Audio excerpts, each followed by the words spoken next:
और सभी टीआरई 3 के जो टीचर्स हैं वो मंडे से अपने स्कूलों में ज्वाइन करेंगे। सर, अगला सवाल केशव कुमार, विशिष्ट शिक्षक, बुनियादी विद्यालय बखरी मुरौल, मुजफ्फरपुर से है। सर, इनका कहना है कि माननीय मुख्यमंत्री जी के द्वारा बैकलेस सैटरडे की शुरुआत की गई थी। बैकलेस सैटरडे के अंतर्गत प्रत्येक महीने के लिए कुछ खास विषय वस्तु निर्धारित किए गए थे। उस विषय वस्तु से संबंधित मार्गदर्शिका सभी विद्यालयों के पास उपलब्ध होना था, परंतु बैकलेस सैटरडे की मार्गदर्शिका आज तक किसी भी विद्यालयों में नहीं पहुंच पाई है, जिसके कारण विद्यालयों में शनिवार के दिन सुरक्षित शनिवार की गतिविधि के अतिरिक्त बैकलेस सैटरडे की किसी भी गतिविधि का क्रियान्वयन एवं अनुश्रवण नियमित रूप से नहीं हो पा रहा है। इसके बारे में आप कुछ कहना चाहेंगे सर? देखिए, बैकलेस सैटरडे 2000 इसका उद्घाटन हुआ था और उस वक्त गाइडलाइंस इशू हुई थी और वेबसाइट में, जो एससीईआरटी का वेबसाइट में इसकी कॉपी रखी गई थी। लेकिन इसके इतने साल बाद फिर हम लोग अब इसको फिर से इसका अपडेशन कर रहे हैं, क्योंकि सैटरडे में हम लोगों ने बैकलेस सैटरडे के अतिरिक्त बहुत सारे एक्टिविटीज़ और भी नए जोड़े हैं, जैसे स्किल ट्रेनिंग है और अन्य जो स्पोर्ट्स है और अन्य बहुत सारी गतिविधियां हैं जो हम लोगों ने सैटरडे में जो रेगुलर पढ़ाई के अतिरिक्त जो जो किए जाने हैं बच्चों को, वो सारे कार्य हम लोगों ने सैटरडे को रखे हैं।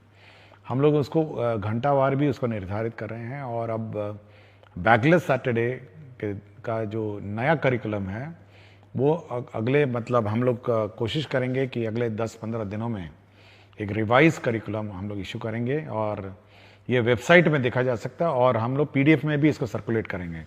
देखिए, प्रिंटिंग हम लोग यूजुअली नहीं करते हैं क्योंकि समय समय पे परिवर्तन करते रहते हैं। हम चाहते हैं कि ज़्यादा कागज़ का बर्बादी ना हो, इसलिए वेबसाइट पे इस गाइडलाइंस को आप देख सकते हैं। 10-15 दिन बाद इसको बैकलेस सैटरडे 2025 गाइडलाइंस के रूप में इसको निर्गत किया जाएगा। सर, एक धीरज कुमार शिक्षक यूएमएस सिलौट भभुआ से है। सर, विद्यालय में त्रैमासिक परीक्षा की शुरुआत के लिए आपका हृदय से आभार करते हैं। सर, इनका कहना है कि जिस तरह शिक्षकों के लिए टीचर ऑफ द मंथ की बेहतरीन शुरुआत आपकी पहल से हुई है, ठीक इसी तर्ज पर स्कूलों में बच्चों के मंथली टेस्ट के बाद आपके माध्यम से प्रत्येक माह 5 या 10 विद्यालय के प्रधानाध्यापक के साथ वीडियो कॉल या कॉन्फ्रेंस कर बच्चों को प्रोत्साहित किया जाए तो बच्चों को बहुत खुशी मिलेगी।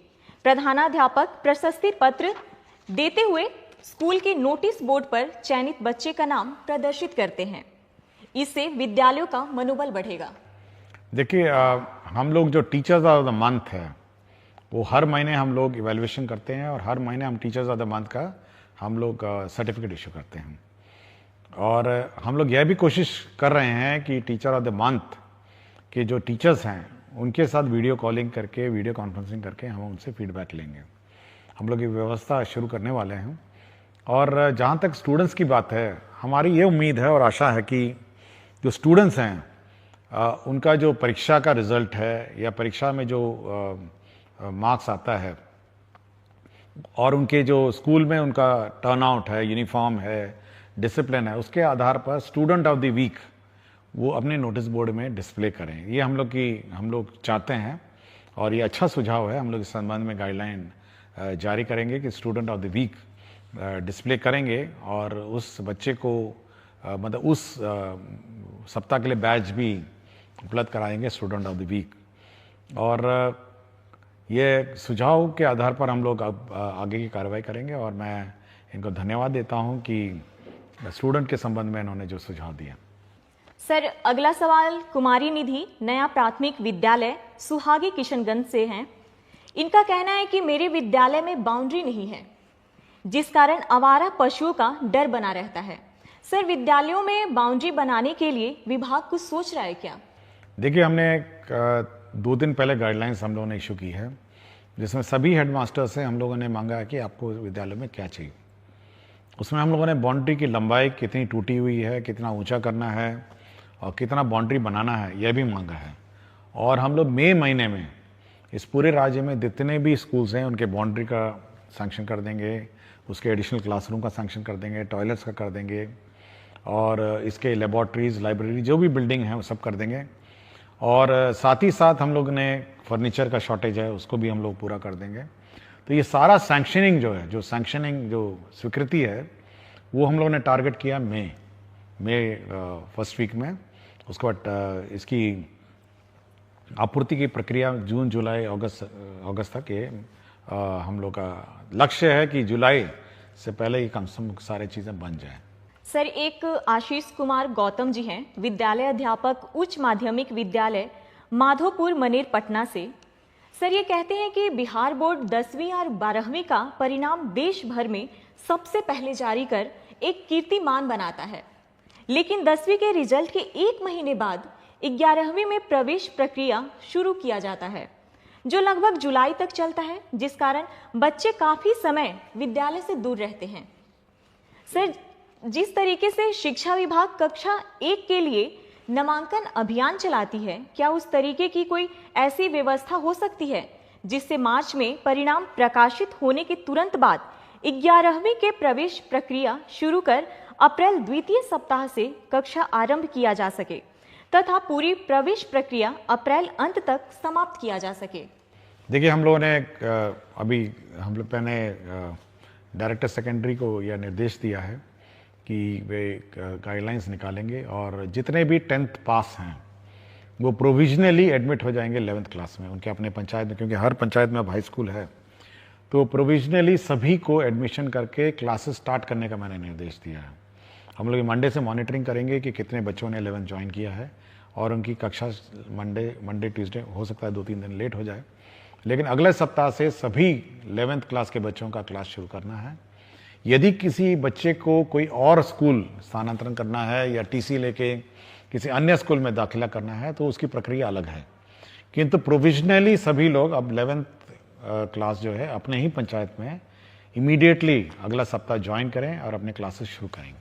सर, रश्मि बाला बरनवाल विद्यालय अध्यापक, उच्च माध्यमिक विद्यालय सुपौली, पचरुखी, सिवान से हैं। ये कहती हैं कि अंग्रेजी विषय को 9वीं और 10वीं में भी अनिवार्य किया जाए।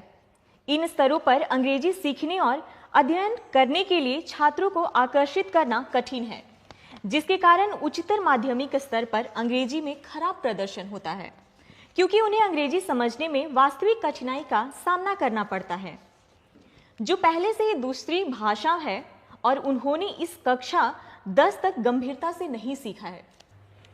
देखिए, हम लोग इस बार 9th, 10th, 11th, 12th में बुक्स, बाइलिंगुअल बुक्स हम लोग लाइब्रेरी में उपलब्ध कराएंगे। सारे बुक्स 2 भाषा में होंगी, एक हिंदी में और अंग्रेजी में, और एक ही किताब होगी, एक तरफ हिंदी रहेगी, एक तरफ अंग्रेजी रहेगी।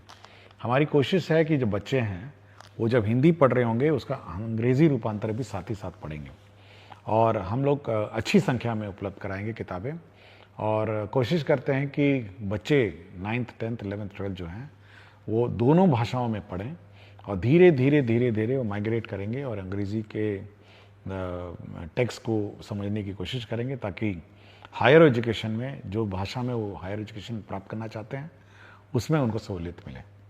सर, अगला सवाल रंजीत कुमार, प्राथमिक विद्यालय कन्या लक्ष्मीपुर, रोसड़ा, समस्तीपुर से है। कहते हैं कि हमारे विद्यालय के एक ही कैंपस में 4 प्रारंभिक विद्यालय संचालित हो रहे हैं। सभी को मर्ज कर देते तो पठन पाठन में सहूलियत होती। चेतना सत्र एवं अन्य विद्यालय गतिविधियां साथ साथ संचालित होने से बच्चों को परेशानी होती है।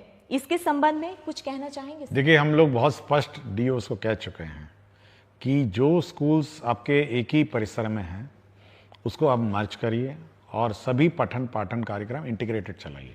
ये हम लोग पहले भी बोल चुके हैं, और हमको जानकारी है कि ऐसे बहुत सारे कैंपस हैं जिसमें 2 स्कूल चल रहे हैं, 3 स्कूल चल रहे हैं, तो सभी लोग इंटीग्रेटेड रहें, एक ही कैंपस में रहें।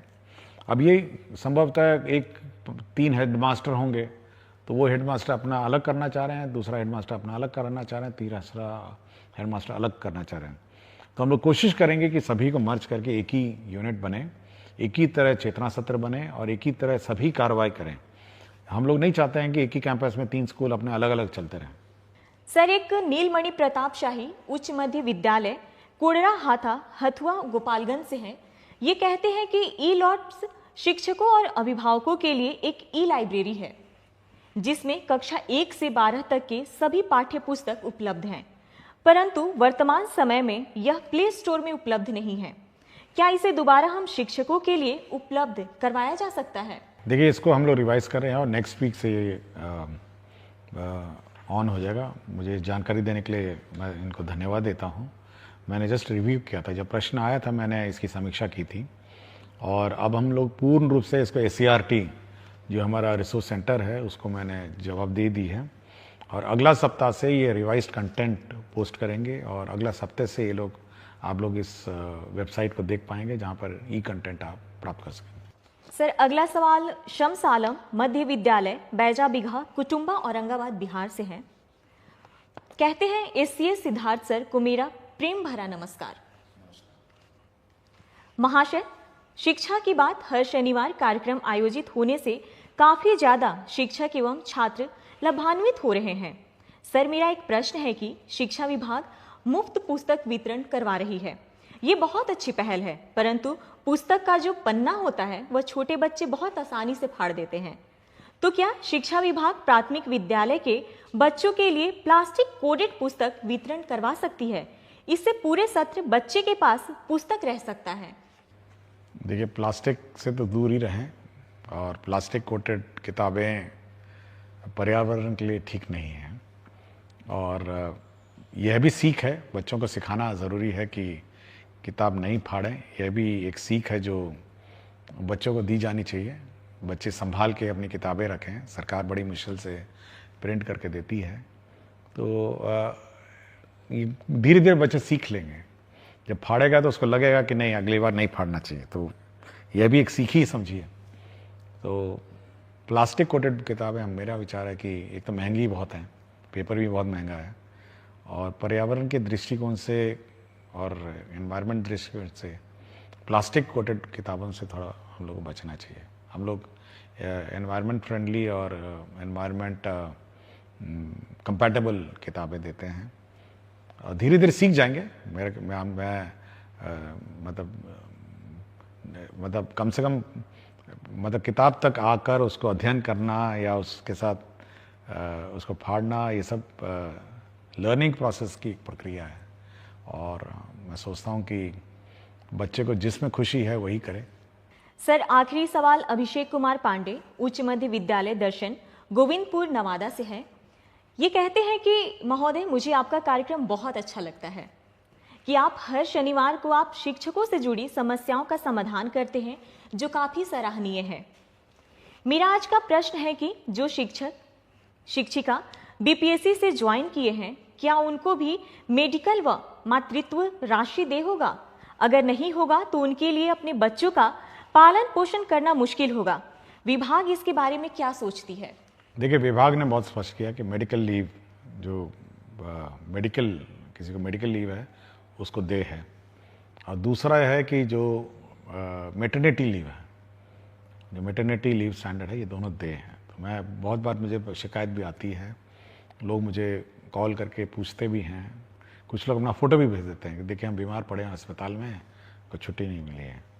तो मैं बहुत स्पष्ट किया सबको कि भाई मेडिकल लीव, जब आप विद्यालय अटेंड नहीं करते हैं, मेडिकल लीव आपके एलिजिबल है और मैटरनिटी लीव, जो मैटरनिटी लीव है वो भी एलिजिबल है।